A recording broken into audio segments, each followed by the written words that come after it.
I have to leave you. Don't know how, just it feels so right.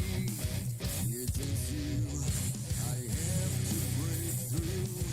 But I know you will win the fight. So close to see the town inside of me. So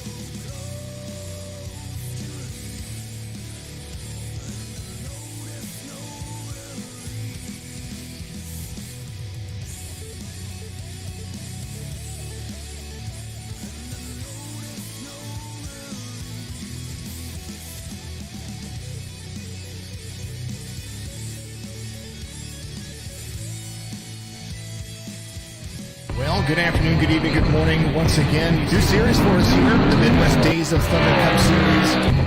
Well, good afternoon, good evening, good morning. Rocky Game 150 brought to you by Jinx Shifters. Well, good afternoon, good evening, good morning. Jason over here, Signature Esports.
Hello, everybody, and welcome to another Monday night full of action-packed racing here with the Midwest Days of Thunder Xfinity Series, as we've only got one race after this until it is playoff time. So the pressure cooker is building in what's going to be an absolute battle here at the Nashville Fairgrounds for this crazy action-packed event. I am Alan Brown, and I am joined in the booth by Mr. Alan English. How you doing tonight, man? Great, man. Looking forward to this race because, to my knowledge, I don't think we've ever done a race from here. And these Xfinity cars are fast. They're tough to handle. There's not a whole heck of a lot of banking here. One thing that will help them out tonight, this is a night race. It's 71 degree ambient temperature, 74 degree track temp. So it's going to be a little grippier than it would be if we had sunshine out here. And still, these guys look like they're having some problems with traction, especially coming out of 4 and a little bit coming out of 2. So definitely looking forward to it. It's going to be a fun night tonight at the track. And down there on pit road, who probably going to see a lot of action down there, is Mr. Adam Turner. Adam, man, hope you're got your popcorn and everything ready. We're gonna be in for a good one. Yeah, I think we're gonna see some maybe some angry people, angry race car drivers. It's tough, tight. There's not much banking. These guys, probably most of them are unfamiliar with this. I know we are. It's kind of a track that's not run quite too much in this series. I don't think they've run it at all.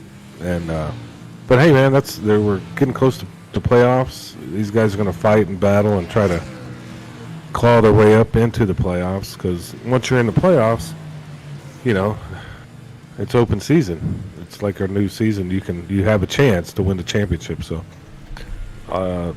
should be fun, should be interesting. And these guys are also looking, some of them probably want to impress some of the team owners in Midwest Days of Thunder Cup Series. Yeah, so they can go up to the big daddy of them all, the Cup Series of Midwest Days of Thunder. And that is totally right, with the great night 4 racing here in Nashville, and man, oh man, this track 6/10 of a mile long. It's gonna see a lot of cars on a very small track. Beautiful weather, nice, cool, crisp, clean, and bringing us down to that key to the race, man. It's all intents and purposes just gotta survive the battle out there. You're gonna beat and bang. You got tempers flaring. If you survive this battle, you're gonna get yourself a good finish. Yeah, this is one of those Saturday night short tracks in your neighborhood type situation. We had a track similar to this on the south side of San Antonio when I was growing up, and it was fun to go out and watch these guys compete. Yeah, there's going to be some tempers flaring, I'm sure, because sometimes you're not going to have enough room for 2 cars trying to share the same space, the same line. So it's inevitably going to happen. But hopefully we get some good racing in too tonight.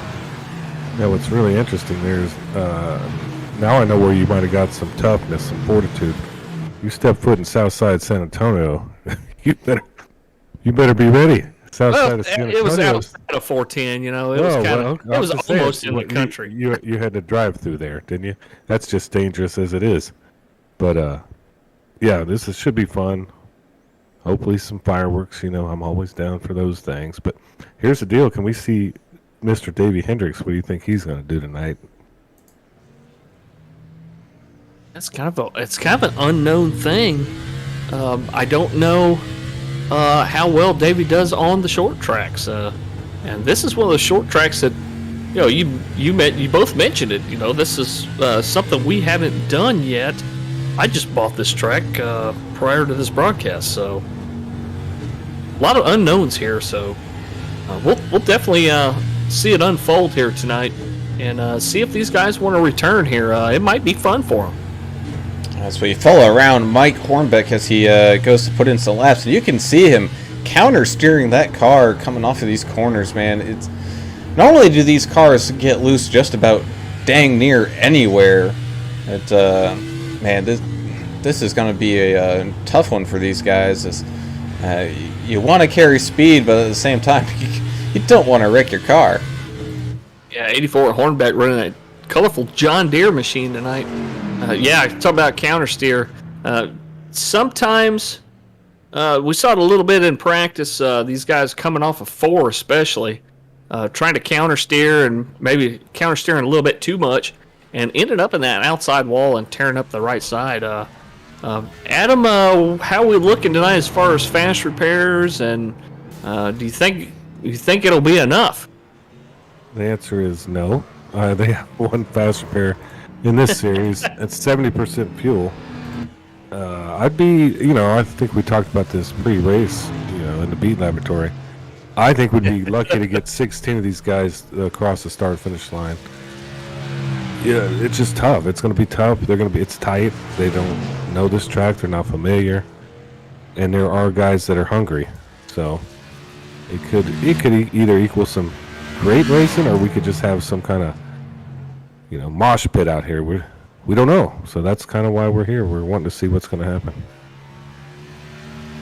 And you might see a bunch of cars finishing the race with a lot less body work than what they started with. So it's going to be interesting. So we got drivers still kind of roaming around out there, finishing up their laps. Got a few people that did take their laps. However, they hit the wall, so those laps do not count. So, I mean... Oh, yeah. Good point. As short tracks go, man, this one's, I think, going to turn out to be mighty tricky. Because I think just looking at it, it's very narrow. The walls will kind of come in on you a little bit when you're coming off of these corners. And, man, there's just really no room for error. So if we see too wide racing at all, it's going to be short-lived. Yeah, I'm looking at the lap times here, and looks like Angry Idiots guys decided to go ahead and qualify tonight. That's of course Harmon, Greg Klein, and Alan Kewins, and kind of nothing against the 60 car, but check out Kewen's up there whooping his teammates' butt. He's up there. He's going to be starting in 5th place tonight. Good job, Kewens. Yeah, well, Mr. Turner's favorite term, he's an Ohio boy. He's tough and he's ready to rumble. So he's got his picture with Jack Roush too. That's his profile picture. A selfie with Jack Roush. That's always helpful. It's probably a good luck thing.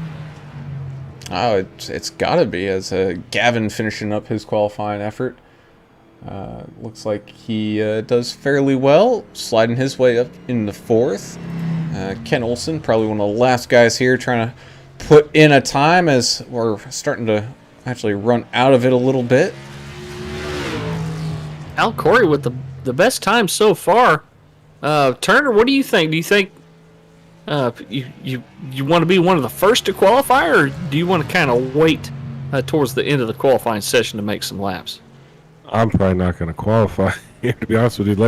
Let some of the mayhem unfold in front of you. However, short track like this, you could get lapped in no time if you're not running consistent, decent laps. So right. That's a tough one. You're talking about Al Corey. He's sitting 16 on the cut line right now for the he needs playoffs. A good finish. So yeah, he's going to need one. So hopefully he can get one, and that'll be something we'll try to follow, the playoff battle that's coming up, and that's kind of what makes this fun. That it does. So qualifying is over. Let's head on down and tell everybody there. Starting grid, you got Al Corey taking pole position. Good job there, Corey. Beating out Jason Ricketts. He's going to be starting there in 2nd. Not a bad run from Jason there either. Andrew Kobe going to be starting up in 3rd with the 7. Gavin Marlin in 4th. Got Kevin Biggs starting 5th with Alan Kewen, Special K, starting here 6th. Mike Hornbeck, pretty solid time, coming in 7th with Tony Fry starting 8th. Davey Hendricks going to have a little bit of work to do here today. He's going to be starting in 9th with Greg Klein in that 92 machine, rounding out that top 10. The 80 of Sneaky Pete Van Sprint will be starting in 11th. The 00 Alex Goff in 12th. The 31 of Alan Slider Dixon in 13th.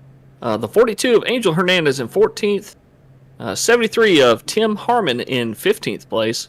Red Stick Mike Simone in that 27, it will be starting 16th. 93 of Isaac Wilson in 17th. And rounding out your top 18, the 51 of Ken Olsen. All righty. 22 of Joe Archer, number 19th spot. 28th of Gary Sargent. He's got to get rid of that Jacksonville Jaguars paint. I'm sorry. 20th. 55 of Brian Privet, 21st. 37 of Matthew Spires, 22nd. And 89, Gary Sack the third will be 23rd position. Great size field tonight, Alan. What do you think about this? Man, I get a little worried sometimes here in the Xfinity series because we do typically have larger car counts, and which makes for a great racing. But when you're at a short track, man, that can cause a whole bunch of issues. But I think with 23 guys out there tonight, that's actually a very good number. I'm not too concerned about anything Turner, too crazy. Turner, you think the herd will thin out a little bit as we go? Well, sometimes people run out of talent, especially in a track like this. So I think we may see some of that, and not to knock any of these guys. Honestly, this tough track, and it's going to be very technical. And here we go. Here it's about to start now. Here we go with Al Corey and Jason Ricketts leading us off down here to the green flag, and away we go. Great start there from Corey. We are off and running for 150 laps. Nice start for Corey. He's out there in fresh, clean air, where behind him he's got Ricketts and Kobe fighting each other out right now. They're too wide, 2 by 2 they go for quite a few rows. It's going to take a bit before we see things kind of single file out, I think. Yeah, Biggs and Marlin side by side back here too, right in front of 84 Hornbeck. Looks like the one had a little bit of trouble there. The one just getting a little loose coming off of turn number 2. So he's going to end up losing some positions, and he's got a whole beehive sitting right there behind him with Andrew Cope running fastest lap of the race so far, just here on lap number 2. And man, oh man, you got cars everywhere. Well, they're learning each other's braking points. Right now, it just looks like a moving parking lot. They're so close bunched together. I don't know how they're keeping it together, honestly. A lot of good racing out there so far. Hey, guys are being careful. They know they got to get some heat in them tires before they can really start racing each other. So I think that's why these guys pretty much staying off of one another so far here. And keep your eye on that 81 Skittles car. He is already up 5 spots, sitting in 4th. That's Davey Hendricks, so not wasting any time to make some moves here early. A lot of cool throwback paints tonight, and that kind of carried over from the money race. Oh, as we got a yellow flag. What's going on here? Looked like Tim Harmon having a little bit of an issue there. 73 of Tim Harmon. I don't see any damage, so I think just maybe a little spin out. Yeah, up there on that high line. Sable almost. Ooh, boy, oh boy, that got close there for a second. Great job by everybody avoiding them. Golly. He did his best to just keep it parked up there, but yeah, a little bit of banking goes a long way, and he drifted down a little bit. And but like I said, no damage from anybody there, so not too bad. Tim's one of those guys. He hadn't been iRacing a super long time, and he's putting a bunch of laps in with this Midwest Days of Thunder League, and really has improved quite a bit. So hats off to the 73 driver for keeping it clean there and staying off the wall and not wrecking a bunch of people and having a bunch of wadded up equipment here. Yeah, early in the race that happens, and like you said, there is a little bit of banking, and it saved him there, I think. I like it. So far, everything's fairly clean. I think the tires are now warm, so we should get after some good racing here once we go green. As we watch these guys go around, taking some of their pace laps here, waiting to go back to that green flag, man. This is week 1 of, I believe, 2. I think they're doing a couple races here. We're doing some throwback paints, and man, there's some pretty good ones looking out there. Absolutely. We talked a little bit in practice about like the number 11. Obviously, for all the people that ran that number 11 Budweiser paint scheme, from Bill Elliott and Darrell Waltrip, and that was Junior Johnson's car back in the day. He was the owner. What else we got out there? The 7 running Red Farmer throwback paint.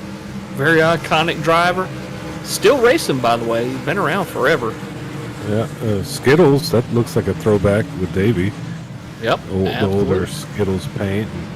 18 of Biggs with the old Terry Labonte, or Bobby Labonte, 18 Interstate Batteries car. 93 about Isaac Wilson. I think he's got an old Coors car. I believe that was Bill Elliott. Who drove that thing? I can't remember who. Bill Elliott? I know Sterling Marlin used to run old Coors paint, but it's like we're going green already. Oh yeah. That we are, with Al Corey and Andrew Cobe up here at the front, taking us to this green flag once again. And away we go. Another pretty clean start there, but keep your eye on there. That Mr. Davey Hendricks, he's definitely driving here. I don't want to say too aggressive, but he's pushing for all his worth to get up to that front right now. He's got a nose on Kevin Biggs, so he's going to take over third and creep his way up and up and up. He's one of those guys. He knows he's in the playoffs. playoffs. There's contact. 81 in the 18. And Angel Hernandez having an issue back here. 42. Angel Hernandez kind of spun there. I didn't see exactly how it happened. Doesn't look like he has really any damage.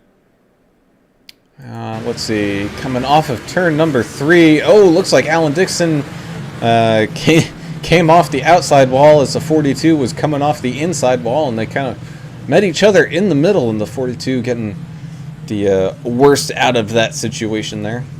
Yeah, no harm, no foul there. 42 with minimal damage. Oh, Man, the arrow's not super important here, but he's going to have to watch those gauges. so it sounds like it was meant to be. They one hit one wall, one hit the other, so might as well meet up in the middle. So appreciate you guys watching on YouTube tonight. King Rooster says, "Let's go Cole." Thomas S is saying Ricketts is throwing down some good laps. Biceps Andretti saying, "Let's go Speed Demon Motorsports." So he's definitely watching the 93 and company tonight. Michael Buckley saying, "Go north south," of course, pulling for his teammates. Tyler Merritt saying, "Good luck, Rafter, Slider, Sarge, and Keno." So he's got his favorites picked out. 28 and the 31 among those. I don't know who. Maybe he can fill us in on who Rafter and Keno are. I know who the other two are. They sound like pilots on Top Gun. Yeah, everybody's got their call sign. Right? Michael Pimpera on Facebook saying, "Good evening, gents. I appreciate you watching, Mike. Look forward to seeing you at the Cup race here coming up on Friday." No, I believe they're going to North Wilkesboro. Oh man, so he might be watching this just to kind of see what to expect. Very similar track, and man, that Cup Series, y'all probably need to check that out if you hadn't seen it. Last week we had some fireworks and awesome fun, and I mean that's just part of it. We get along here in this league; these guys get along, but hey, when the playoffs are coming, people are competitive, get angry, put a fender on somebody maybe, and it makes for fun rivalries, and nobody ever forgets, do they? Absolutely not. No, they do not. So, Davey Hendricks already up 6 spots, sitting in third. He's definitely one to watch. Isaac Wilson, he's been moving his way up slowly as well, as he's going to be starting, just outside of that top 10 on this next restart. So, another guy to keep your eye on. Same thing with Gary Sargent. He did a great job to avoid that first incident in that Jacksonville Jaguar car. He's sliding up some spots here as well. As we go back to green flag racing up here at the front.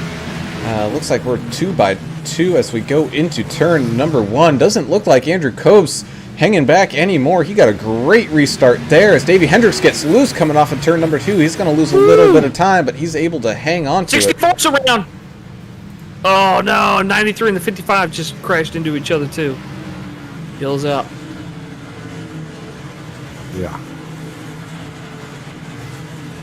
Yeah, 64 just lost control, didn't he? I took a glimpse at it. I didn't see what started it. I didn't get to see the entire thing, but we'll get to hopefully take a look at it.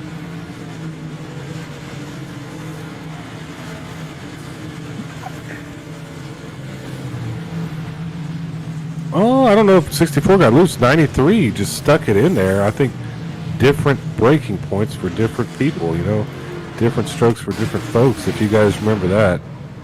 But and yeah, that caused a little bit of a pile up there, and for all intents and purposes, that's really the first caution caused by some actual contact going on.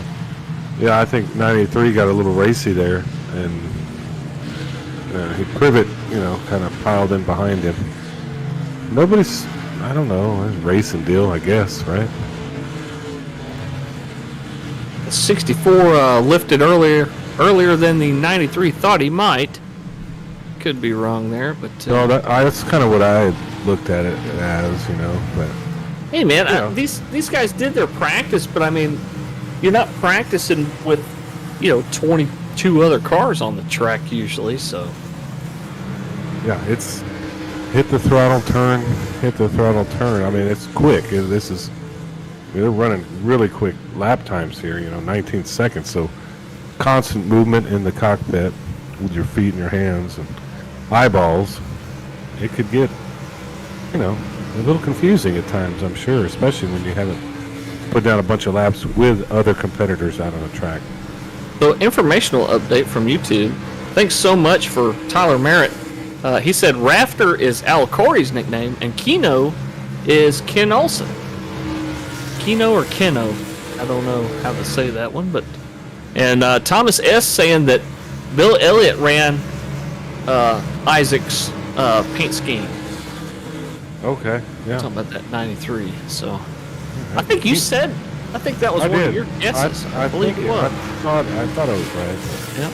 I mean, heck, I'm old. I can't remember anything. I do know what Keno is. That's what the old people play in Vegas while you're eating the buffet. So I'm down for that. Oh, pace car's off. Pace car's off once again, looking to take this green flag, and Andrew Cobb's going to be starting us off here. Looks like Kevin Biggs also is going to be up there on that outside. Is able to get around Al Corey, and away we go. Side by side down into turn number 1 as Al Corey and Davey Hendricks are rubbing fenders a little bit behind these guys. As man, oh man, as the 11 gets a little loose coming off of turn number 2, they're still side by side up here for the lead. Davey Hendricks right up to that back bumper of Biggs, and we got a whole slew of cars, and sitting right behind them is Gavin Marlin, just waiting for maybe a little bit of a gap to make some passes go on here, as two wide's racing about as wide as you're gonna get here. Yeah, I can't really do a whole lot of 3 wide stuff here. There's just not room. It's so tiny, so narrow here. I'd love to see it. You're not going to get too far. Oh, 92. Running the middle line there. Well, we had a turn Yeah, back. it worked Somebody- out. We got 37 is slow on the inside. On the apron, looks like he's trying to make it to pit lane. Looks like he will make it around, so there will not be a yellow, as Kevin Biggs is able to hang on with that battle and maintain a lead here, but he's got Davey Hendricks and that Skittles car sitting right behind him. Andrew Cobb losing a little bit of ground here, and like I said before, a whole slew of cars just kind of now eventually actually getting a little single filed out, as we got contact up at the front. Corey and the 84 Hornbeck got together. Gary Sargent now involved. Oh, we got a parking They're lot. piling up. Yeah, they're piling up here. One fast repair, and so many guys are missing their whole front end. Well, we're That on ain't lap good. 27, so Out of 150. yeah. Well, it'll clean up. These guys, I think they'll learn their lesson maybe, and hopefully. Hey, they don't know this track. Oh, Gary Sargent. You had the 55 get involved. You had the 89 of Gary Sack get involved. All of this A lot because of damage on these cars, too. just because there was really no lane to go through. Someone who did make it through, though, that's going to be Pete Van Sprundle. Let's take a ride in his cockpit as man, he really couldn't see what was going on. He kind of did a little bit of a slalom course and right on through. Rainbow car made it through. Well, that's why his name's Sneaky Pete. He snuck right through there. Snuck We got through it, yeah. A couple guys down here on pit road couldn't cleaned up, and they probably need it. Yeah, and so it looks like to me, I know the camera doesn't do it justice to all you guys out there, but this track, it's not smooth. It's actually very bumpy, and it looked like the bumps might have came into play there, unsettled the car on that inside line, shoved him up just a little bit, and happened his bumper was right around that quarter panel area, and around they went. Unfortunate for these guys that are using their fast repair, and really unfortunate for the guys who've already used it and might be sitting there waiting for a while as guys are banging out fenders and slapping on Veribond. Yeah, and who can help you with that? Adrenaline Spike Designs. They sponsor this series, so we'll go ahead and let them get some credit to fix some of the paint job. So thanks to you guys, Adrenaline Spike Designs. Yeah, but at the same time, we've seen it at these short tracks time and time again, whether it be in sim or heck, even real life. I mean, as long as that thing's still got an engine, 4 wheels, and a steering wheel, man, these guys can still race it out and challenge for a win. Looks like Al Corey has manually disconnected. Let's check in Discord and see if he's still around. I do not see him. It looks like he may be done for the night, as that car had a lot of damage on it. Yeah, you probably called it. Now, here's the deal with our playoff point system. Some of these guys are racing down and have points here, but they don't really count. So we have to really kind of dig in and see where these guys stand on the playoffs coming up. And I kind of bummed out for Al Corey there, because I think he still had a fast repair. He might have not checked it in time though, so that might be the issue there. Oh, that does happen. I've done that before. Unchecked it, and then forgot to recheck it when I pit. And yeah, I've screwed myself several times doing that. Meanwhile, Alan Kewins is still running up towards the front. He's hanging on. He's going to be restarting fifth here. It looks like we're getting ready to go. Yeah, here we go, down and across the line once again, taking that green flag. Kevin Biggs and Davey Hendricks, running up front. Biggs having a great restart there. It's just able to hang out in front of Davey in that 81 Skittles car. But Davey on that outside line, man, he's making that thing work. Getting run after run, kind of coming through the exits of these turns. And looks like he's going to be able to maybe finally get clear of the 18 of Biggs. No, Biggs is still hanging in there himself. He's not letting anything go too unpunished. As Davey gets up into the wall, able to hang on to it. Just wrecked. He's by himself, though, so no yellow yet. I think he got back moving. He was on the back stretch when the rest of the field was on the front stretch and wrecked. Sorry, bud. It's all right. So Davey Hendricks was battling up there for the lead, bumps into that wall, and he's going to lose a whole bunch of time. As you see the one of Jason Ricketts just maybe missing a point there and drifting out up towards the wall, and down that back straightaway just continue to bump it a little bit just to verify its stability, I would assume. Yeah, I'm glad to see the number 81 of Mike Honcho. They did a great job holding it there. Oh, I mean Davey Hendricks' stage name. Yeah, you gotta love the paint on the one car too, Jason Ricketts. The Dawsonville pool room, y'all know where that is, I'm sure, if you're a Chase Elliott fan, or a Bill Elliott fan for that matter. Well, here's the good thing. 55 of Brian Privet, he has no front end, back end, and I don't think he has internet connection as well. So he's blinking, crashing, but he's still out there. So it's pretty cool to watch him spin a couple laps. He's up 6 positions still from where he started, so he didn't want to give up a single point. Ooh, there he goes again. But he's still running. As long as he's not a ghost out there and people can still run him over.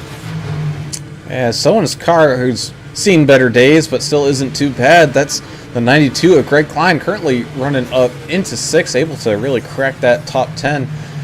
He's starting to make some moves as up here kind of towards the front. We got some contact between Hendricks and the 11 of Cobe.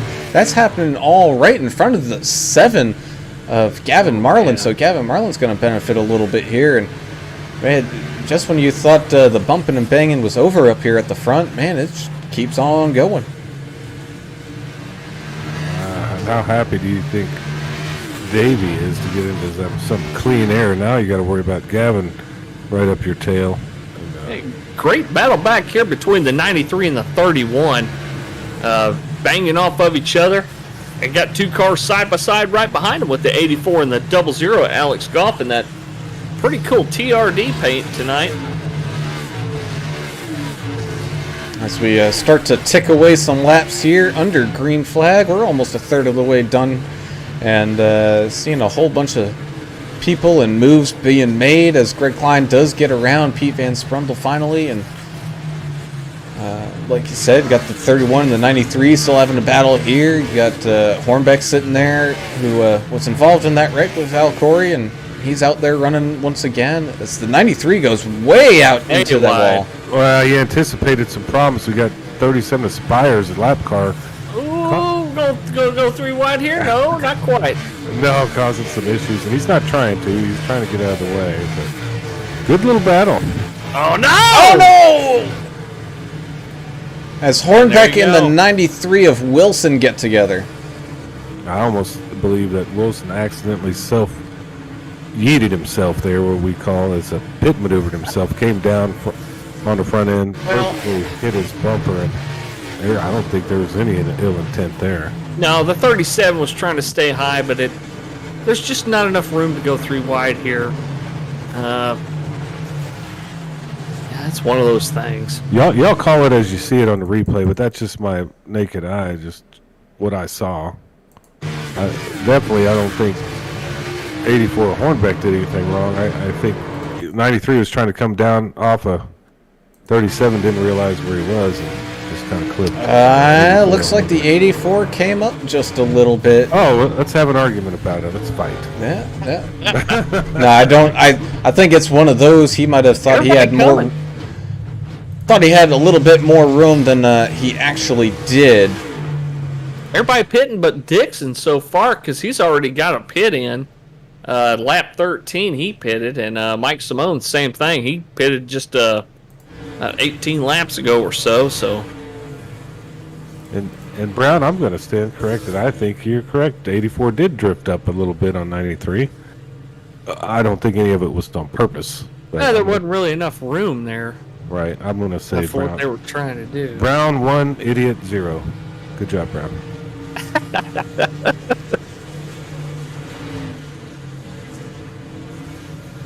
So, kind of Dave Privet did come in. Yeah, but Mike Simone, he's one of the ones that stayed out. So when everything loops back around, I know we've got some lap cars that need to get the wave around and a whole bunch of stuff going on up here at the front. So we'll let iRacing figure this situation out. Mike Simone's tires are only 19 laps old, and I mean, as small as this track is, and his tires already got heat cycle in them, so he should be okay out there.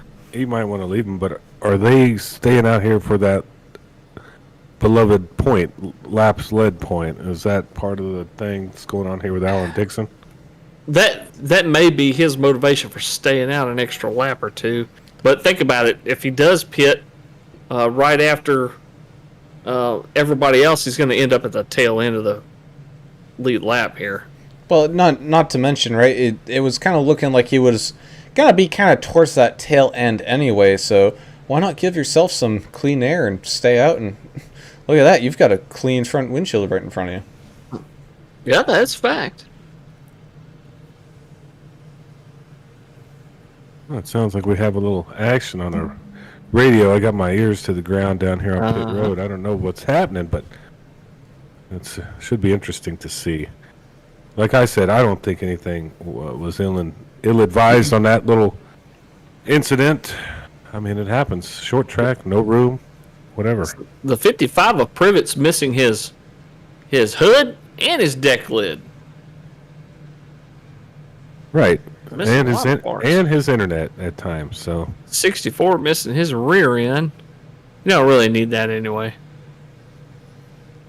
I don't think you need anything but the roll cage at this point. Yeah, they're gonna look like modifieds running out here for long. So we This got car's in. Alan Dixon and Mike Simone leading this one off with Kevin Biggs and Gavin Marlin right behind them. It looks like Davey Hendricks sat in the pits there for a little bit. Oh man, as Alan Dixon spins the tires. Heck of a job from that bottom line for not just dogging right into him, but 3 wide. that's gonna. Oh, that's not gonna work. Wall trips around. Oh, and we got a parking lot. Hey. Oh my God, the big one. Yeah, you said that you can't go 3 wide here. I was hoping you could, but You've got cars on top of cars. There's a 51 on top of, or underneath the 64. yeah, I mean, what's your my thought Lord. process right there? If you're Van Sprundle, lift or send it? I don't know. I don't know. We might. What the hell happened there? We might need to take a slow-mo replay of that one. Good gravy. Yeah, they got Greg Klein got collected in that, Coons and 93 and Oh, damn near everybody. talk about being a pinball. Pete Van Sprundle in that 80. Just everybody running right up Boy, into him. he almost He almost looks like the cue ball on that deal. I don't know. Well, Corey's got some material to do a eye wrecking video for sure. As these guys went 3 wide. Oh, I can't do that. Well, I'm going to Not say... working here. I don't know. I'm not going to blame anyone here. Well, believe it or not, it could have worked. I don't want to put words into some of these guys' mouths, right? But it could have worked. There was room. It just so happens, you know, sometimes you get Moses part in the Red Sea. Well, in that case, the Red Sea started to close in on Pete Van Sprundle, who was just kind of stuck in the middle with nowhere to go. You're right. I think a little tunnel vision. 11 probably could have stayed high. But hey, you know, there's a lot of stuff going through your mind. There's not much you can see through your rear view mirrors here. So you're relying a lot on your computer generated spotter and stuff. So. But it made for a fun crash. It's your top 3, Mike Simone, Red Stick Mike, Gavin Marlin, and Alan Dixon. All these guys making tremendous gains in position to find themselves where they're at right now. And we're just over 1/3 of the way. These guys keeping semi-clean race cars so far. Yeah, fairly clean. Like, Gavin's been up there, up at the front for quite a while, and as looks like Mike Simone's having some connection issues there a little bit, but it's all right. Gavin's been up there at the front just about all dang race, so he really hasn't seen too many issues go on, other than you know, Alan Dixon spinning those tires on that restart. Yeah, the 18 of Biggs had to check up during that last caution, and the 60 of Kewins just couldn't back out of it in time and got into the rear end of the 18. And man, it happens. Everybody's got some. We're gonna have a scratch and dent sale here before long on the. Yeah, that's why I have pieces of NASCAR hanging in my garage. Yeah. You know, you can get it for $100. You know, thing's been in a real race, but it's dented to hell. Yeah, I'd like to talk about Alan Dixon, 31. I know he spun there, kind of caused a little bit of a slowdown, but this guy's consistent, good racer. Always driving that Coke, what is that, the Coke Zero machine? Yep. One of those Cokes, and really good at this stuff. And back down across that line for the green flag we go with Gavin Marlin and Kevin Biggs. Gavin, man, oh man, he's getting a heck of a jump there. Looks like Mike Simone, he was leading this one off. Had a little bit of issues on that restart. Lost a whole lot. Wrecking. The 11. Oh, the 51 hit the tires too. Damn it. And Andrew Coe, is that what you're saying? Yeah, Cobe. Cobe and Van Sprundle got together. And then the 51 of Olsen. Well, they got together before. I want to take a look at this. Was this intentional? I'm just going to say it. Sorry, guys. Now let's rewind this one look. back. Let's see what's going on. A little bit of netcode, a little bit of help by the looks of it. I think one of those. Ooh, you see that 51 of Olsen going down into those tires right there at that pit wall entrance, and kind of looked like to me, being an outside observer, just Neutral party. I think just a little miscommunication on where people are slowing up. I like that term. Miscommunication, yes. I tend to agree with you. I think Pete might have tried to dump him, but hey. Well, that's what I kind of had a feeling. But I didn't want to say it, Brown. I want to ruin your broadcast with all my shenanigans. But hang on, I'm rewatching for the 8th time just to really get my point of view here. I mean, if I was he Pete, didn't let up. He didn't let up. If I was I'll give Pete, him that. I don't think I would have gave him much room there. And he did not. He did not. So, hey, it wasn't like Talladega where he's going to kill the guy. They just gave him a little tap. Now everybody's leveled out. I know Andrew Cope's going to go back and watch a replay too, and you got to take everything in context. I mean, Right, we're not out there. the stuff that happened earlier, might still be simmering for these guys. These guys could be, make bunk beds together, best friends. I don't know, but just an observer on the outside, I see what I see, and we all see what we see, right, Brown? You saw something different than I saw, and just Hey. Yeah, and you know what? In the grand scheme of things, Cobe still running, 10th right now. Van Sprundle still 12th, so they're all on the lead lap. Nothing too crazy. No, I think they're even. Let's call it a day. They're even. This isn't Talladega. He didn't kill him, so Race cars aren't destroyed, so yeah, it's a little love tap. Big deal. But let's Short remember track. that as we go into the playoffs, right? short track, baby.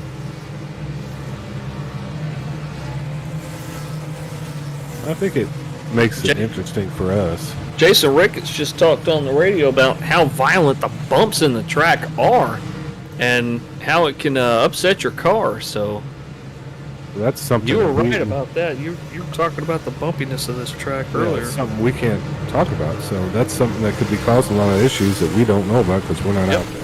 That's right.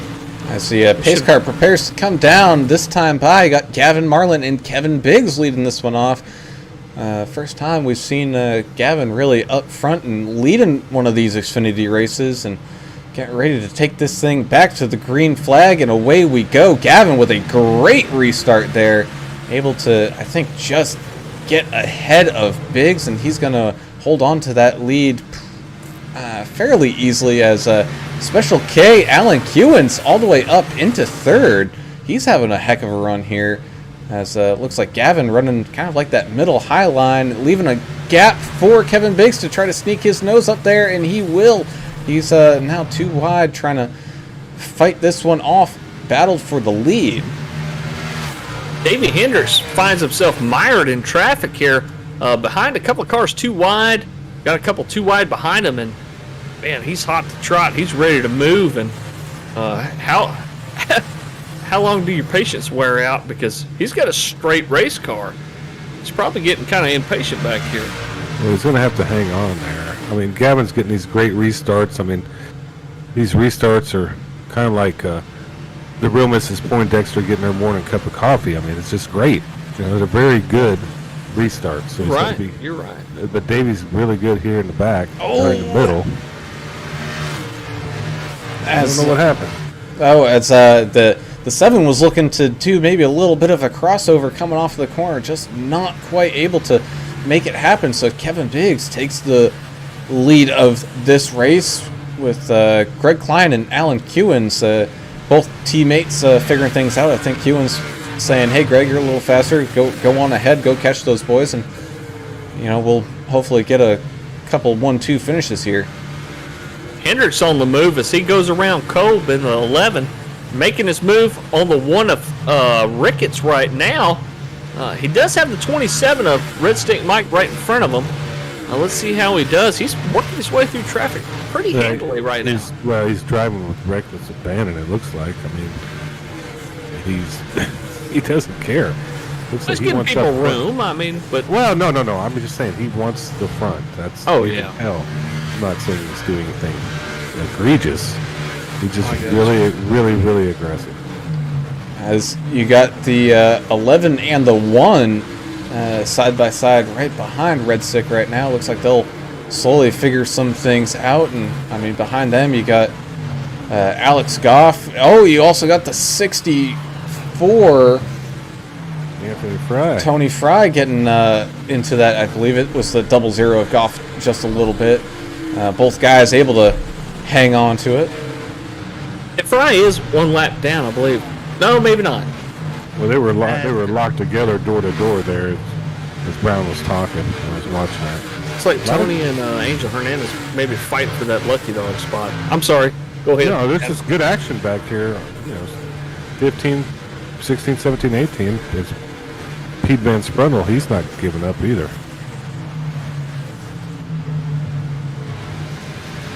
Yeah, with Oh, boy, that was close. The 64 had to check up, otherwise he was going to get into the back of Alan Dixon there. Oh, and he will on that one, and that will bring out the yellow as the 42 gets into the 31.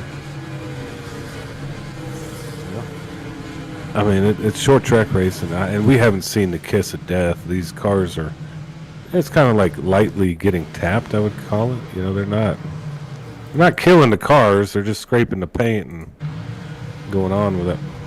I'm going to put that one on netcode. I think those two were side by side and very close, but I don't think there was 64 and the 31. Yeah, and I think that was all netcode on that one.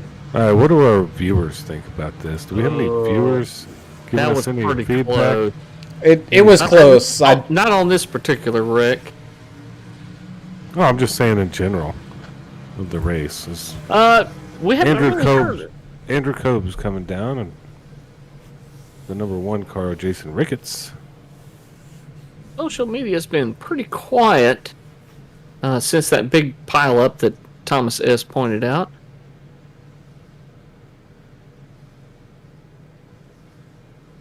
So are we kind of at the point where everybody's going to come down? I think so.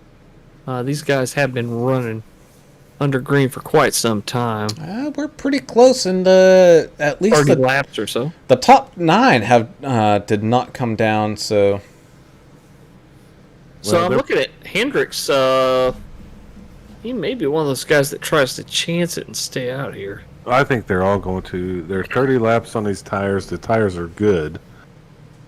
They're probably anticipating maybe another caution. I don't know. We've seen 73 so far, so you may see another one. So maybe that's their gamble. We're still a couple of laps from halfway, so I guarantee you we'll see at least a couple more. And, you know, I'm not dogging this. The Midwest Days of Thunder puts on a really good race all the time on all their series. But this is just something we hadn't seen. Nashville Fairgrounds. I mean, this is at a fair. There's corn dogs involved. I mean, there's It's a a new lot of track stuff for these guys. Right. I mean, cotton candy. This is different. Cornhole tournaments, sausage on a stick. People playing washers, turkey legs. Oh, yeah. Little midgets doing like juggling with fire. There's all On kinds stilts. of crazy stuff. On Yeah, stilts. just wild stuff happens at the fairgrounds. So they're getting they're adapting to the track.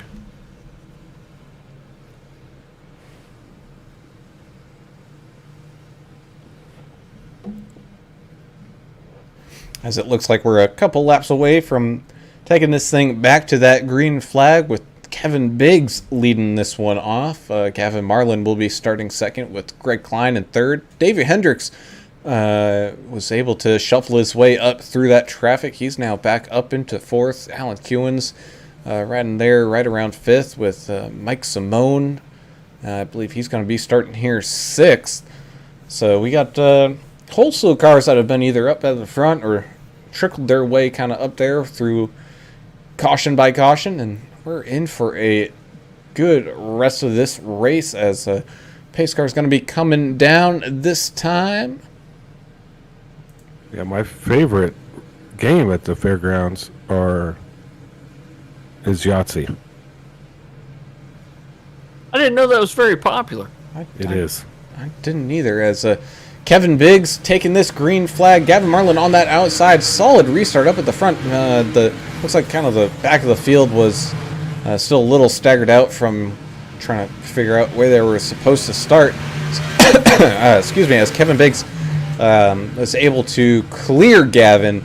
So he's going to slide on up pretty easily. And Davey Hendricks able to get around Greg Klein, looks like without too much of an issue there. And he's now back up there at the front, trying to work his way up and around Gavin Marlin, trying to take over second place as Pete Van Sprundle is side by side with Red Stick Mike Simone back here, battle for seventh.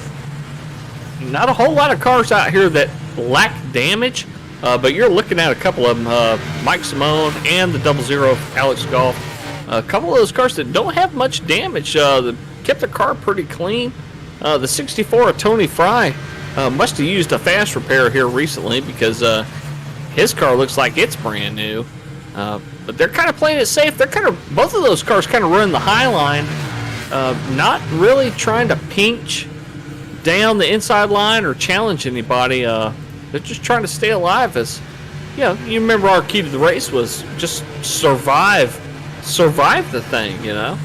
So that's what they're trying to do. As one of Jason Ricketts starting to find a little bit of pace here, working his way up through. He's passed Alex Goff. He's now trying to take Mike Simone off that list, and he does.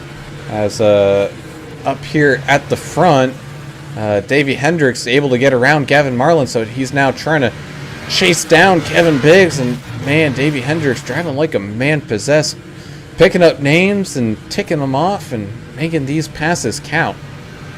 Yeah, Ricketts was one of those guys, you remember, he started way up in the front and then was involved in a couple of things and trying to work his way back up, and he's running for some pretty decent laps. He just ran his fastest lap of the race, 19:58. Him and Goff as well in the 00.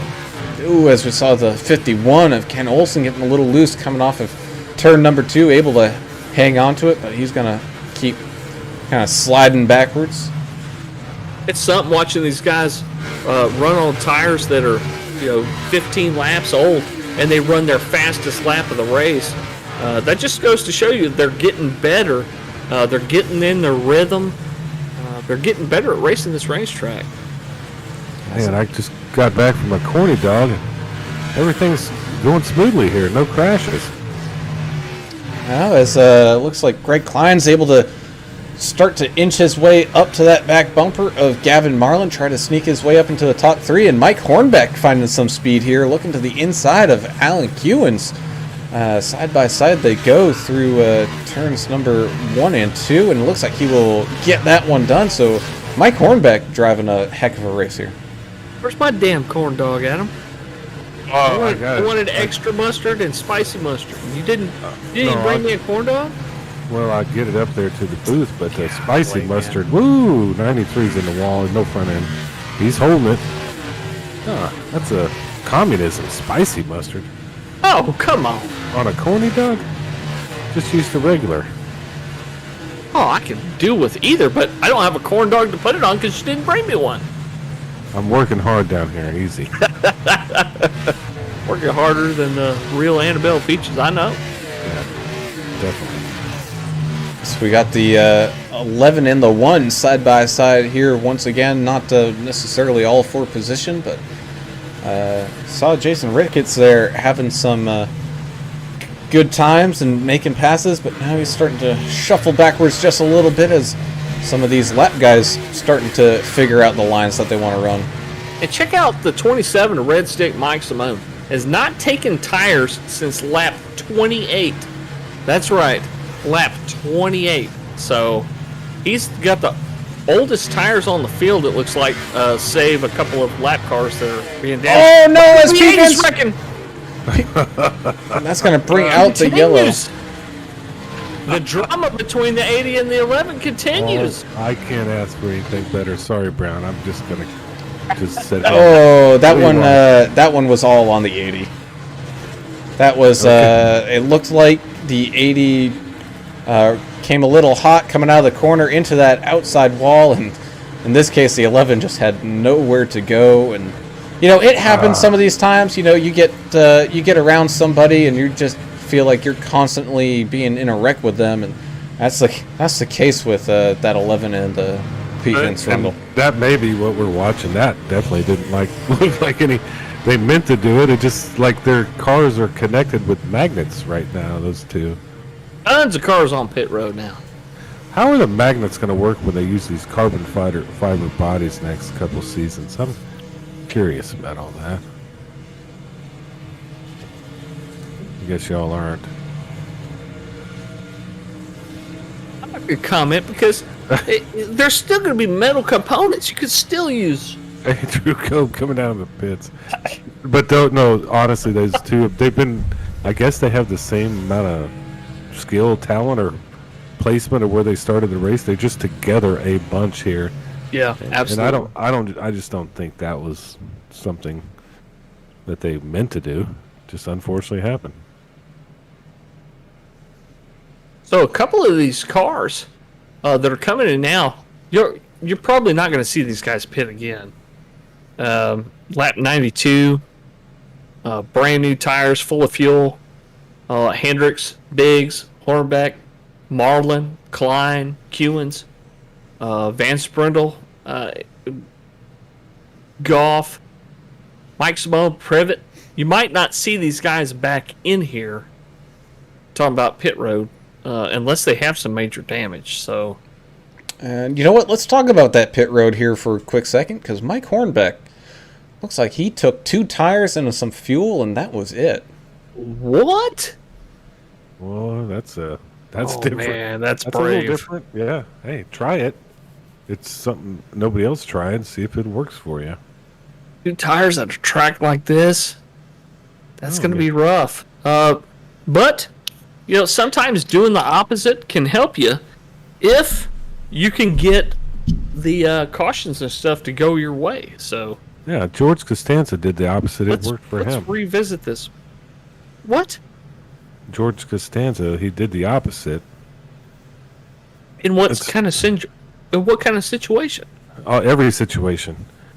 There was a Seinfeld episode, and God. he just did the opposite on every situation. Whatever he actually thought, he did the opposite, and it was amazing. It worked out really well. I've got to dig through Seinfeld and find that. So up here at the front, as we get ready to get this thing back to the green flag, we got Alan Dixon and Jason Ricketts going to lead this one off. Looks like Jason taking his time to catch up to be side by side with Dixon here as we get ready, and green flag's waving once again. Alan Dixon not spinning the tires this time, gets a great restart. He's well clear of Ricketts. That's going to allow Mike Hornbeck to side on through. Privet 55. Yeah, there's still stuff going on there. The 18 and the 1 got together, and then the 60 spun or got Or spun. 55 spun to 60. Oh, man. The 28 got involved in that, too. Gary Sargent. Doesn't look like the 60 was got into the wall, just kind of spun out there on the track. Let's take one more look at this from another angle. It looks like they were just side by side, and that caused the 60 to get a little bit of loose. And yeah, you could see there the 28 of Gary Sargent having some issues there with, I believe that's the number 11 getting kind of stuck up there as well. Yeah, he's having a bad day, but he's not destroying the car. But here's the problem. Gary Sargent is up 8, and he's in a Jacksonville Jaguars car. You can't do that. You need to change the paint scheme, son. Nah, they picked up a win, man. Might be a Yeah, bad just- luck thing. I don't know. Do the opposite. Pick a different team. Yeah, I come up with a lot of pop culture stuff. It might be over some of these younger generations' heads, but Yeah. sorry about all that digression. So Biceps Andretti on YouTube. Thanks for watching us tonight. He said it's been a blast to watch. He enjoys watching these guys beat the hell out of each other. And then he says, "Come on, Gavin." He's pulling for Gavin Marlin in that Red Farmer throwback machine. Instead of the 97, he's running the number 7, which is his number. So thanks for you guys that are watching us on Twitch, YouTube, and Facebook. Appreciate y'all watching every week. Look for us on. Isaac Wilson's running a race on Thursday night, isn't he? We got an ARCA race coming up Thursday, and Yeah, then he's our putting crew it will on. be back Friday. Most of us, anyway. We'll be back Friday for the Cup race. Who's not coming back? I didn't get the memo. Y'all didn't send an email. I will be out. Alan Kewins Oh, yeah, will be for sitting in the booth. Yes, I was sir. worried that Brown wasn't going to be here. I'm not really worried about you. So Yeah, I don't have any levers in this. as long as Brown is here, we're good. Alan Kewins is fun. We'll have a good time. But Yeah. we'll miss you for sure. but you'll be here for our other race. We do actually do other races. Another series. It's really a fun time. We've got a lot of cool people, and check some of that out too.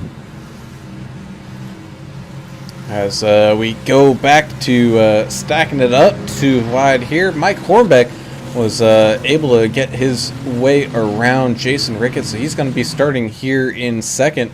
Davey Hendricks also up quite a few spots after that last restart. He's going to be starting here in fourth, so be on the lookout for him because he's been a man on the mission trying to hunt down this front pack all dang race when he's not been up there. Lining it up, ready to go green once again. Alan Dixon taking that green flag. Another solid restart there, but the 84 able to, with the two newer tires, just able to hang on there on that outside. Looks like he will be able to get the position as he's bouncing in and out of that outside wall. Still able to hang on to there with Davey Hendricks now looking towards the outside of Alan Dixon. Come on, Slider. Oh, it looks like he had to get out of it a little bit. So the 81 goes around. Pete Van Spundle just hit the number 7. 7 wrecking. Yeah. Sneaky Pete is having quite a day. I don't know what's happening with that car. He's been driving super clean this whole season. I don't know if he's... I'm not going to say anything. I don't know. Might be having a rough day. 7 moved up to the middle line. And it might have been just a situation where the 80 couldn't get out of it. Oh, you know what? The 55 might have tapped him. He kind of blinked there. I'm not going to blame Sneaky Pete for anything, but sorry, guys. Looks like the 22 of Joe Archer got octopus grabbed by the wall and would not release him. Uh-oh. It's like the old death, grip they used to have in Southwest wrestling. I don't know if you remember those days. Really good wrestlers down there in the Mid-South Wrestling. That's what it was. Mid-South Wrestling. The Jerry Lawler and them? Yeah, they were tough.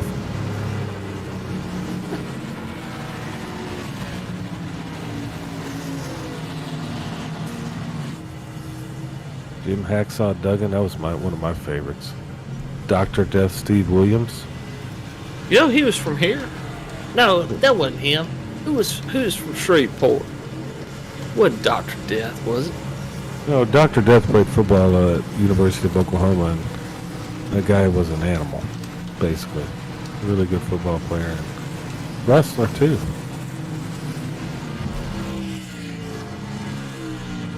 It was Dr. Death. He could have been from Shreveport, but he played football at the University of Oklahoma when they were winning all those national championships in the 70s. Good football player and wrestler.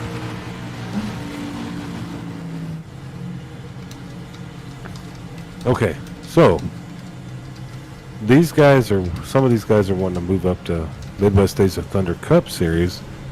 What do you think some of these Cup owners are you think they're getting anything out of this race with these guys? I want to pull this guy up. I don't. You can't really base a decision just on this race because this is short track. A lot of crazy stuff has happened. A lot of these guys are new to this track. I don't think you can judge whether or not to pull somebody up based on this race. I don't think you can. No, I agree. I was just trying to get your opinion. But it's been interesting.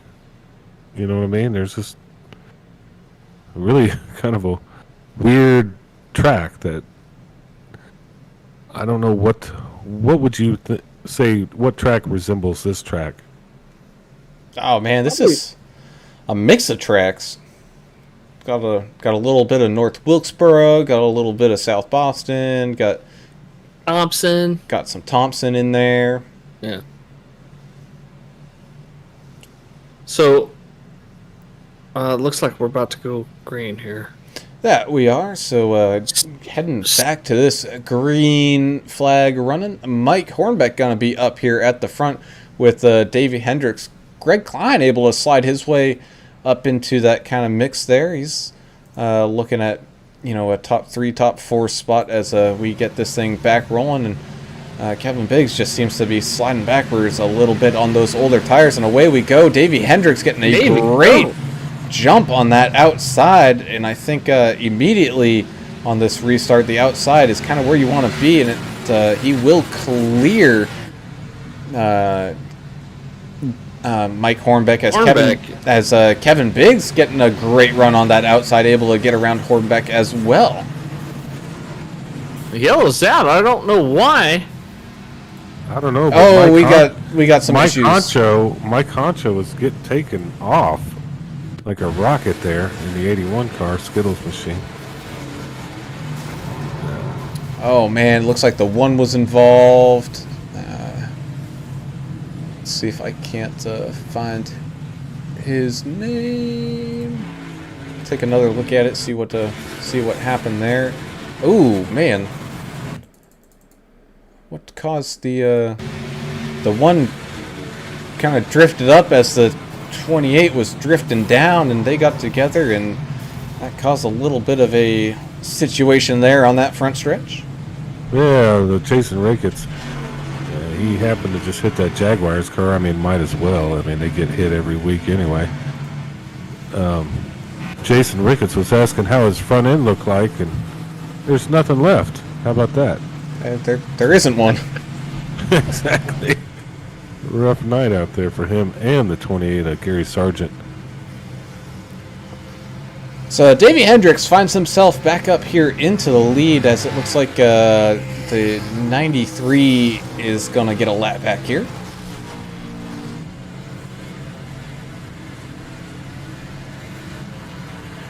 Yeah, Steve Williams, he was billed from Shreveport, at least in one of his characters. He did spend some time here before he died of throat cancer at the age of 49. Wow, that's in 09 or so. Wow, you're really putting into man hours. Listen here. Oh yeah, I had to look it up. The guy was insane. I have firsthand knowledge from when I was a kid. Somebody very close to me was at a football practice with the Sooners. He went ahead and threw up in his helmet because he was tired or whatever. And he just put his helmet on and got back in there and played. So the guy was insane and a kind of a legend in Mid-South wrestling. Yeah, he did some radio spots here in town, and I've heard him interviewed on the radio a few times on 710 a.m. in the morning show. Every now and then they would interview him. This is, of course, before his untimely death from cancer. But I know some podcasts that might need to reach out there and do some Dr. Death Steve Williams stuff, because he was wild. He was a character. So was Hacksaw Jim Duggan. Good rivalry between those two guys. I met one of the Moondogs. What's that? What was the guy's name? Moondog something or other.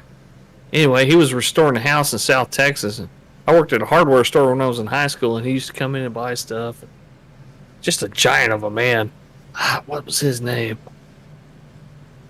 Man, you got me on Moondog. I do know Andre the Giant could drink like 112 beers in a sitting. Could. Looks like we're double file getting ready to go again. We're turning this into a wrestling show. Sorry, Brown, we're getting a little wild. Nothing different, because this racing has been wild, as Davey Hendricks and Kevin Biggs going to lead us down to this green flag once when the pace car clears the way and everybody's ready to go. We're going to have a little bit more than 30 laps left here to go, and off and running we are with Kevin Biggs and Davey Hendricks. And Kevin making that outside line work. He's able to kind of stick side by side with Davey through turns 1 and 2, and as well as 3 and 4, but it looks like Davey on that inside is just able to make that one work out a little bit better, and he's going to retain that lead with Mike Hornbeck getting kind of clear of Greg Klein there behind him for third, with Brian Privet now looking to make a pass up the inside of Greg. Yeah, 55 of Brian Privet has his front end and rear end back intact, but His internet seems to have a little issue now and then, and hopefully it doesn't cause any issues for Greg Klein as he's fighting in there. Two wide action all over the track here. Oh, the one and the 42 got together, but the one was able to save it and go all the way to the inside. 73 and the 28 tangling back here too. Not a whole lot of room on this track for such shenanigans. Someone who's just trying to get their way through it. So that's the 27 of Mike Simone. He's having a fairly clean race. I don't think he's been involved in too much of this stuff. So his car's not looking too terribly bad out there. Currently sitting in 12th as the 64's in the middle of the track. Oh, the 11 gets... The 1, the 73, the 28 hit each other. Damn. 31 taking credit for that on the radio. The Eternal Gentleman Slider, number 31, saying, man, that was my fault. I blew the corner. Yep. That's what it looks like. And the 64 did as best as he could to try to stop and stay out of people's way, but unfortunately, looks like Jason Ricketts and the 11 of Cobe having some issues trying to get around him, not able to quite do it. Yeah, Andrew Cope's having a hell of a day. He's down 10, 11 at this point. It's just a rough one, and you're going to have a rough one at a track like this, You're very lucky to squeak through without any damage at all, that's for sure. Now, Mike Hornbeck came down pit road. He was, he was up there fighting for third with that two-tire strategy that he was on. I wonder if he miscalculated some fuel or something, because I don't see why he would have wanted to come down in that situation. Yeah, what do we have here? I'm not good at math. 26, 5, 7, 8, I don't know. Laps left. So everybody's on different strategy. I say that all the time. But this right here is interesting because we haven't been put in this situation before. I don't think we've seen these guys have this many issues in any track this season, so it's kind of an unfamiliar territory for all of us. So watch about your top 5 here, because these guys are, I'm sure they're done pitting. Throw a blanket over these guys as they run under green. Well, shoot, you could probably do that over the entire top 10. I'd say all of them, depending on what happens in front of them, all have a chance to still win this thing. Davey Hendrick's been running strong all night, even filtering through traffic. Kevin Biggs has been up front just about all night. Brian Privet had some issues earlier on, and he's making his way kind of up here at the front at the end. Greg Klein's been up there, Alan Dixon, Gavin Marlin, Alex Goff, Special K, Alan Kewins, even though he's in 8th. We saw him all the way up there in 3rd at one point. So, you can't count any of these guys out, especially at a short track like this where we've seen a whole bunch of bumping and banging. It's going to be a matter of if a hole forms and you're able to punch it through, you can end up with your car in victory lane. A lot of beat up cars out there too, man. Woo, Yahtzee. Yeah, I'm going to give you a crazy stat of the day. 3 starts in the Xfinity Series for Davey Hendricks, 3 wins. I don't know if we touched on that at all, but very interesting. That's the pace car Cubs down, so we're getting ready to take this thing back to the green flag with Kevin Biggs on the outside of Davey Hendricks, getting this thing back to green flag racing, and off we go. Man, looks like Kevin Biggs had a great restart there, able to put the power down almost immediately as soon as that green flag came out, but Davey Hendricks on that inside lines almost made it work. He's just given up that position, but we got a yellow flag here once again as it looks like Matthew Spires having some issues. Ooh. Wow. Do we have like a station identification? I don't know what's happening out here. It's getting a little crazy. Sometimes short track stuff is short track stuff. I mean, that's all you can say about this. And it looks like the 37 just kind of broke loose on his own and had a couple cars left behind him, and that's why iRacing threw that yellow flag. And Kevin Biggs is going to be your new leader once when we take this thing to that green flag. And until then, let us just, you know what, let us do that. We're going to take a quick break for some station identification. Hang on tight, because we're going to be coming back with about 20 laps to go, maybe just under that. And this battle royale of a race is coming to a close. Well, good afternoon, good evening, good morning. Once again, new series for us here, the Midwest Days of Thunder Cup Series. Well, good afternoon, good evening, good morning. Rockingham 150 brought to you by Jinx Shifters. Well, good afternoon, good evening, good morning. Jason Rear, Signature Esports.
And welcome back as these guys stack back up 2 by 2. You got Kevin Biggs and Davey Hendricks.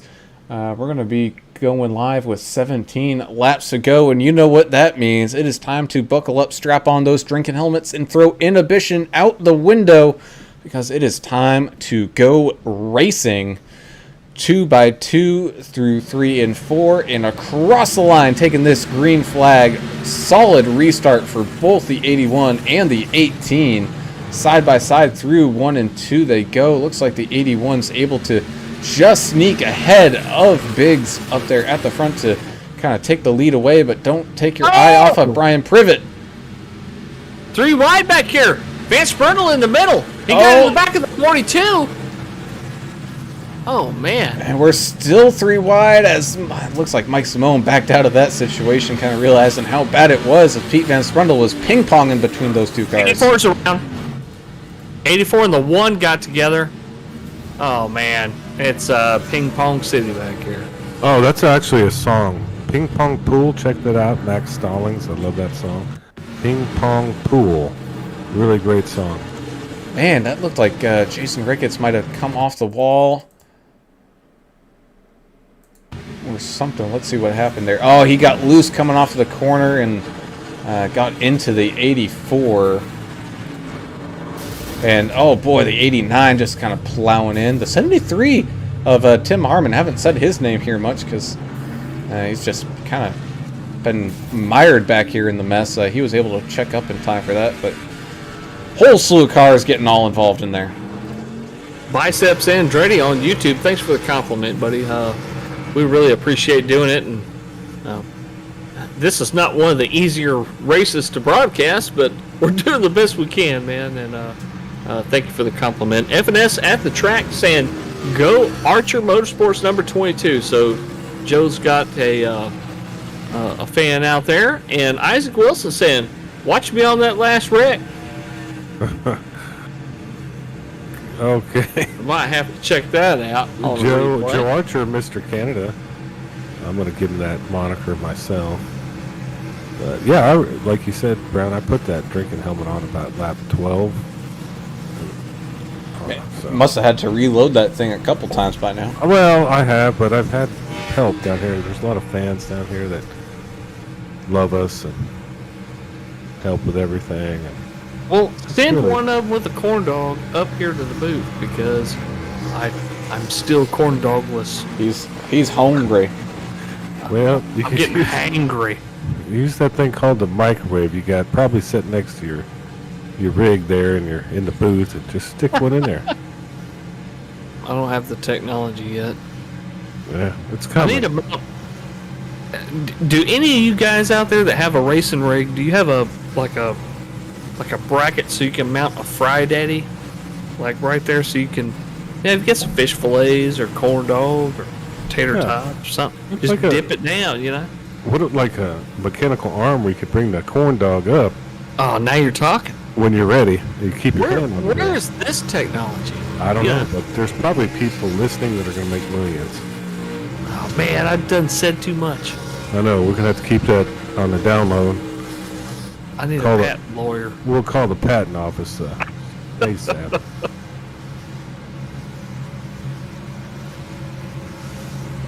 Looks like we're going to be stacking everything back up here in just a moment to go green flag racing once again with 11 laps to go. So we're definitely ticking this thing down and out.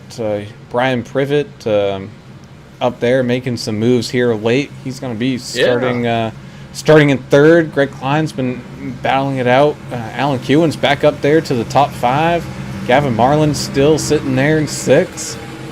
So don't keep these guys out. But right now, Davey Hendricks and Kevin Biggs, those are kind of your 2 guys been watching up here at the front as of late and all race. As the green flag flies once again here in the 81, getting a great restart on that bottom line.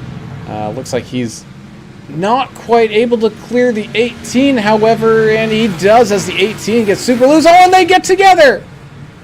Davey Hendricks gets sideways, trying to hang on to it, and right in front of Alan Kewins, and that's going to bring out a caution. Oh, man. 10 to go. We got a yellow. Oh, Harmon upside down. we got You cars. could have Oh my. you could have said that with 70 to go, 30 to go, 20 to go. I mean, 81 just got turned there. I'm not quite sure exactly why.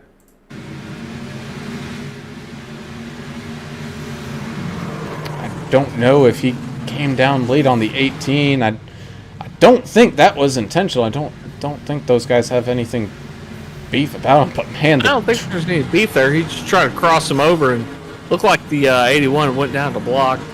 Well, there's going to be Crossover. there could be beef now, so that's cool. Mike Honcho Well. got spun. Ooh, Gary Sargent, man, A bunch of guys got. we got to change his paint scheme. man, you know what? The 73. 73 upside down. He was God. well clear and on that outside, but the way that wreck happened, it chain reacted up the track and it just caught up to him. Oh my goodness! And the 93 hit him, and it still left him upside down. Look at him in the gas and that one wheel spinning. Poor I feel Tim. like Bob Euchre right now.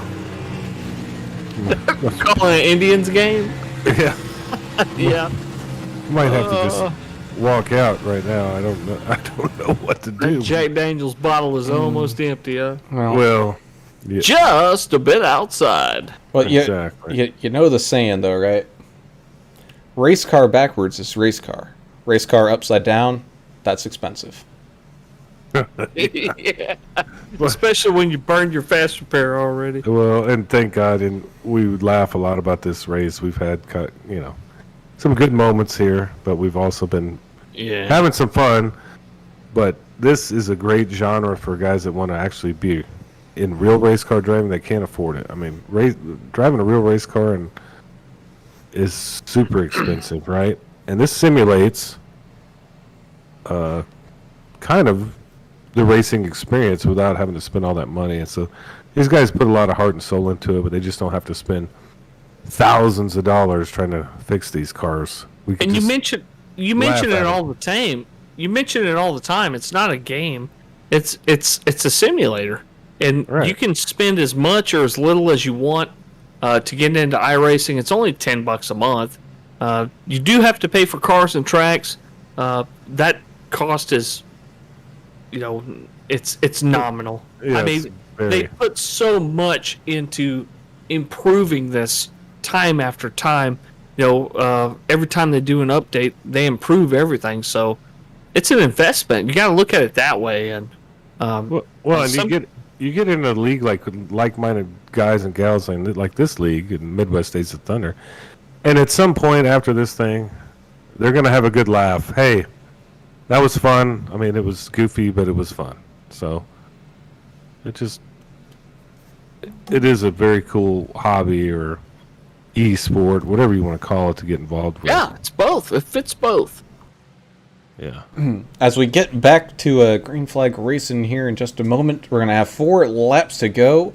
For those of you that don't know, when we take the white flag, that's no more cautions, no more nothing. The race will end on that lap. So until then, we have the opportunity of maybe a green-white checker action going on here today. And I think this race is going to be a candidate for that one, as Greg Klein sliding his way up into second. Not the best of restarts there, but still not too bad. That's going to allow Kevin Biggs to drive away just a little bit. The 55 of Brian Privet there on the inside, but Greg Klein on that outside able to carry momentum on through. The 11's around! Oh, Greg back here. Well, Green's still there. We're still green flag. Oh, cool. Keep going there, Brown. Still going.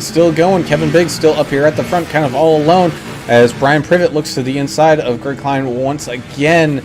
Not quite able to get that one going, as I think that Greg's running a defensive middle of the track line right now to prevent any real situations happening. As we're 2 laps to go now. Once when Kevin Biggs takes this white flag's waving. This race will end here on this lap. So Kevin Biggs, big gap back to Greg Klein as the 31 gets turned a little bit by Gavin Marlin behind him, able to keep it back going and around. So everyone's doing all right so far. Checker flag is out and waving for Kevin Biggs in the 18 Interstate car, winning here today with Greg Klein in second and Brian Privet sideways across the line. Big wreck across the line, the 81, the 84, and the 1 car all wrecked each other across the line. And I just heard one of the guys come across the race comms.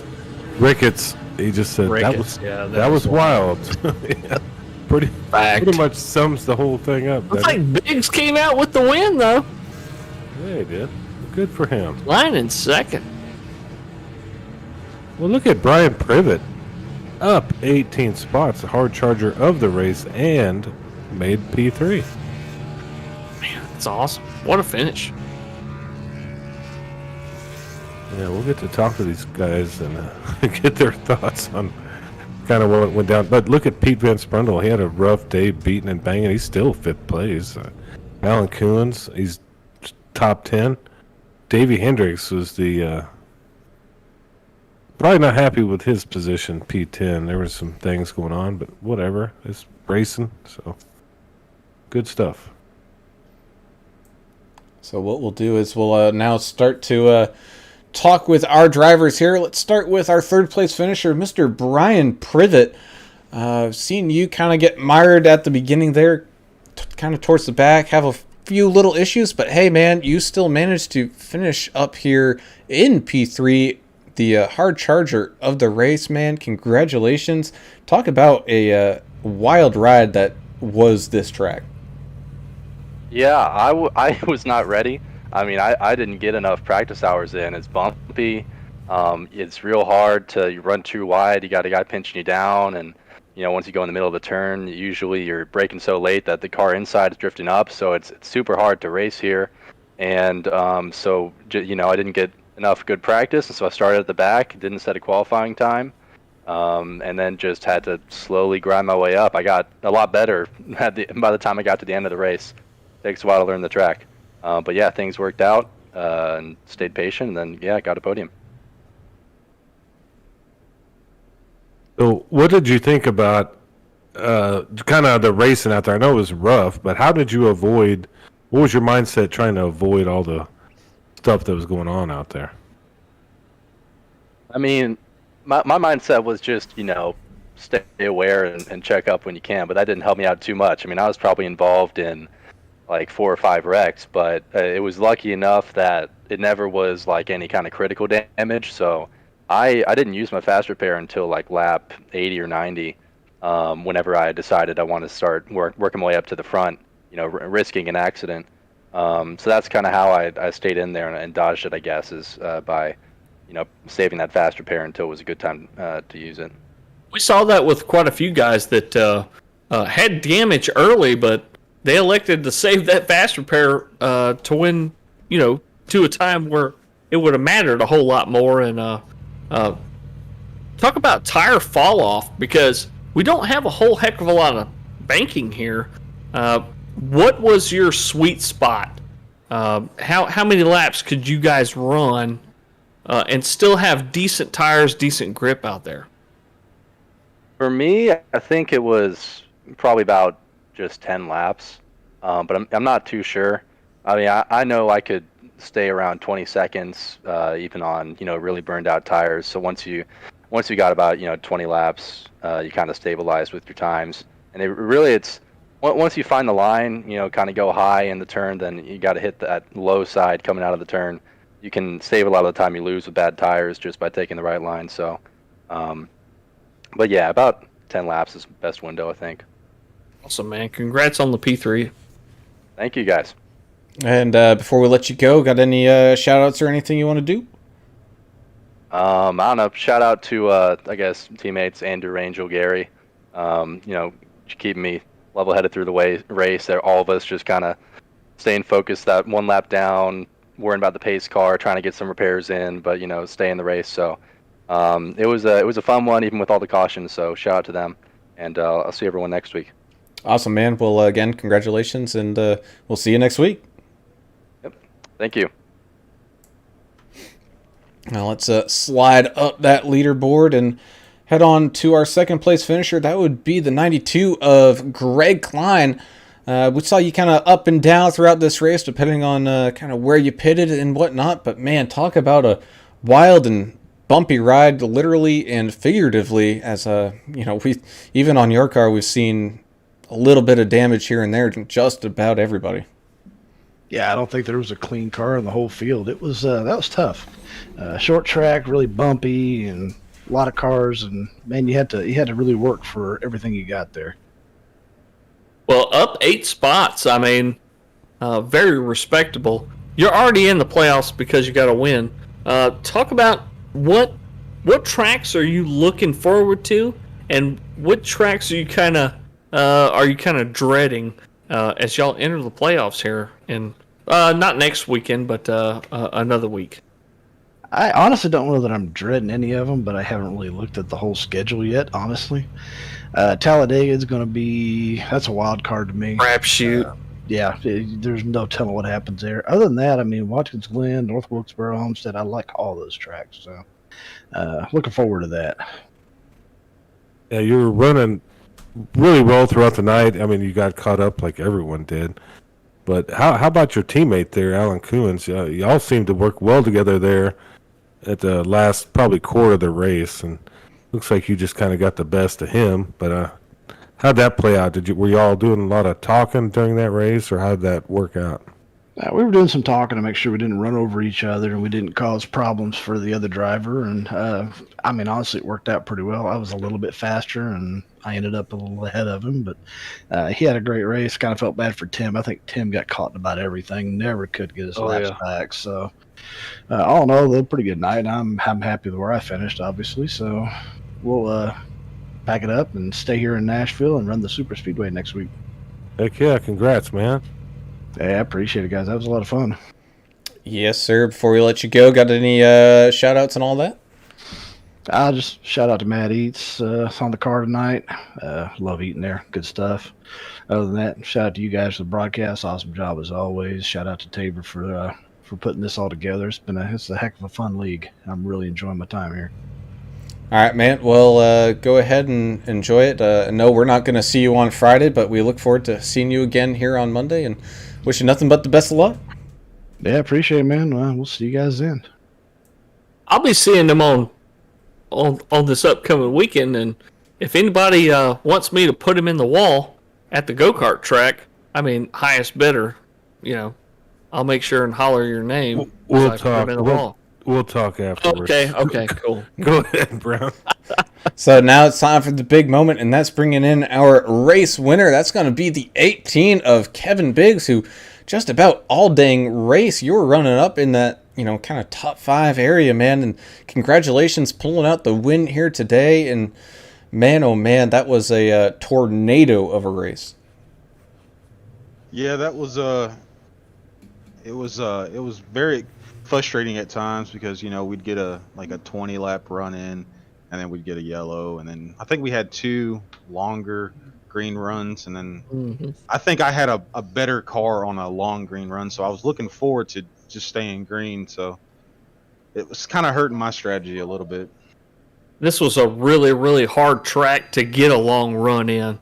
It was frustrating for you guys, I'm sure, and it was frustrating for us as well because we're watching thinking, man, when are we going to see some tire fall off matter and that kind of thing? Because we were watching you, and we were watching the 92, a couple of other guys that looked like they might have been trying to save tires and make a long run car run well, and it just didn't work out that way. There was a lot of cautions.